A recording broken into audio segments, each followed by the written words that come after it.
문창극 총리 후보자를 두고 청와대와 여당의 고민이 깊어가고 있는 것 같습니다. 짧게 말씀드리겠습니다. 국민의 눈높이에서 상식으로 돌아와서 판단하시면 됩니다.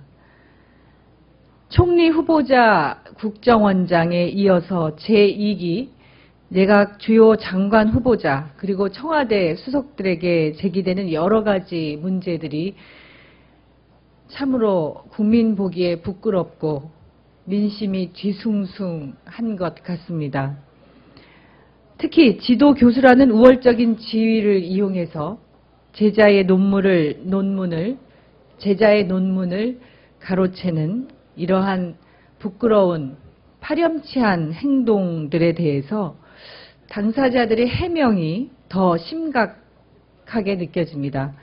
날이 갈수록 점입가경입니다. 세월호 참사에서 확인된 관료들의 안전 불감증에 이어서 도덕 불감증, 윤리 불감증까지 목격해야 하는 국민들은 너무 피곤합니다. 왜 이런 부실 검증이 반복되고 있는지 근본적인 원인도 이제 점차 분명해지고 있는 것 같습니다. 대통령의 수첩과 불통이 인사 시스템의 붕괴로 이어졌다고 볼 수밖에 없습니다. 거듭 말씀드립니다. 국민의 눈높이, 상식으로 돌아오십시오. 지금 이 시간에도 대정부 질문이 진행되고 있고요. 내일 모레까지 계속 대정부 질문이 진행될 예정입니다. 그리고 장관 인사청문회와 국정조사 또 국정감사까지 시급히 해야 할 국회 일들이 쌓여 있습니다. 그런데 아직도 원구성을 하지 못하고 있습니다. 19대 후반기 국회가 해야 할 첫 번째 과제로 여야가 모두 공히 이야기했던 세월호 진상규명을 위한 국정조사도 제대로 진척되지 못하고 있는 상황입니다. 왜 그렇습니까? 과반 의석을 가진 집권 여당의 책임입니다. 저희 새정치민주연합은 양보할 수 있는 모든 것을 다 양보했습니다. 세월호의 철저한 진상규명 원칙, 그것 말고는 모두 양보했습니다. 오늘 새누리당 의총에서도 보고되었듯이 저희가 다 양보했다는 것은 새누리당도 인정하고 있습니다. 그럼 도대체 무엇이 문제인지는 자명합니다. 새누리당은 어제 국회의장께서 제시하신 중재안까지도 거부했습니다.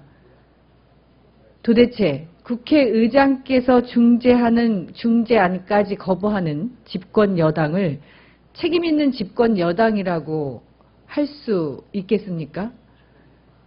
국회를 책임 있게 운영할 의사도 세월호의 진상을 철저히 규명하라는 국민의 명령을 받들 의사도 없어 보입니다. 집권 여당이 일하는 국회의 발목을 잡고 있는 것입니다.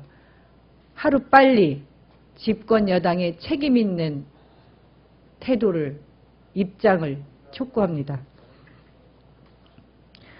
어제 대한변협이 공무원 간첩 증거 조작 사건 진상조사 결과를 발표했습니다. 대한변협 자체적으로 진상조사단을 구성해서 수사 과정과 재판 과정, 언론 보도의 문제점을 집중 조사한 결과를 발표한 것입니다.